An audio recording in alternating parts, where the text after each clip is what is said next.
Hey everyone, last session we saw what we meant by a consonant digraph.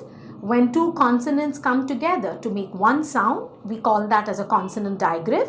So now we will be seeing how to read words with the consonant digraph. Ch, ch, ch. Okay, so before we go to that, you got to know a rule. And here you have your rule. Okay, so in order to read the consonant digraph, ch, ch, the C says k and the H says h.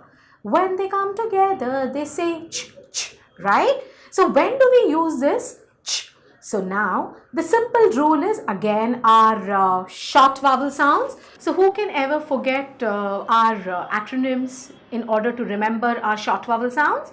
A Andy, A elephant, E in orange, underpants, Andy elephant in orange underpants. A E is it not? So why is that important? Look here. So now when this sound ch, okay, needs to be written after our short vowels A, E, O and okay, you will write the extra letter t along with it. So this is a, ch, okay.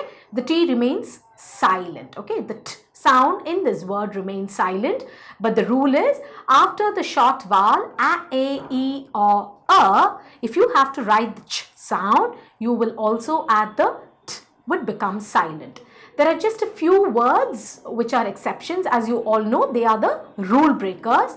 That is the word rich, okay, such, even this is a little tricky word, which, much and touch, okay. So if you look at these words, as a matter of fact, you have the long vowel here, okay. So in the short vowels, an explicit example is this one.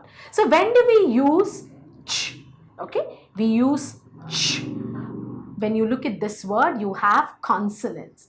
When the word has a consonant and ends with a ch sound, okay, then you write ch.